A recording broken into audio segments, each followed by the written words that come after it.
নমস্কাৰ বন্ধু-বান্ধৱীসকল সকলোকে স্বাগতম জনাইছোঁ মই ৰশ্মি ৰঞ্জন দত্তই মোৰ ইউটিউব চেনেললৈ বন্ধু-বান্ধৱীসকল আজি আমাৰ মাজত উপস্থিত আছে মোৰ সহকৰ্মী দৰং জিলাৰ তেখেত অভিজিত কলিতা নমস্কাৰ তেখেত মোৰ সহকৰ্মী হিচাপে ইয়াত কৰ্মৰত হৈ আছে তেখেত সুদূৰ দৰং জিলাৰ পৰা আহি তিনিচুকীয়া জিলাত শিক্ষক হিচাপে কৰ্মৰত হৈ আছে যি কি নহওক বন্ধু-বান্ধৱীসকল আজি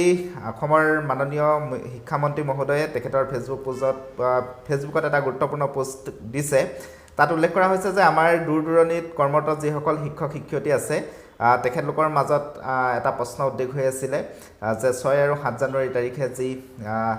নৈমিত্ৰিক ছুটি অতিৰিক্ত নৈমিত্ৰিক ছুটি প্ৰদান কৰা হৈছে চৰকাৰী কৰ্মচাৰীসকলক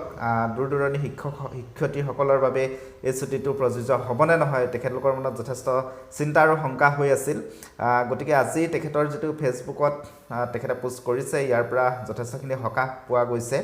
কাৰণ দূৰ দূৰণিত কৰ্মৰত শিক্ষক শিক্ষয়িত্ৰীসকলেও অহা 6 আৰু 7 জানুৱাৰীত তেওঁলোকৰ পিতৃ মাতৃৰ সৈতে সময় অতিবাহিত কৰাৰ বাবে অতিৰিক্ত নৈমিত্ৰিক ছুটি লাভ কৰিব এনেধৰণে তেখেতৰ ফেচবুক পোষ্টত উল্লেখ কৰিছে এইটো এটা গুৰুত্বপূৰ্ণ ভাল খবৰ তথাপিও এই দূৰ দূৰণিত কৰ্মৰত শিক্ষকসকলৰ মনত এটা প্ৰশ্ন আছে যে তেখেতলোকে যিহেতু খুব বহু দূৰণিত কৰ্মৰত হৈ আছে গতিকে তেখেতলোকে যাওঁতেও এদিন লাগে আৰু ঘৰৰ পৰা আহোঁতেও এদিন লাগে চৰকাৰে যি এই দুদিন ছুটি দিছে এই দুদিনৰ ছুটিত তেওঁলোকে কিন্তু অহা যোৱা কৰাৰ নামতেই এই দুদিন পাৰ কৰিব লাগিব যি কি নহওক তেখেতলোকৰ বাবে যদি চিন্তা চৰ্চা কৰি বিহুৰ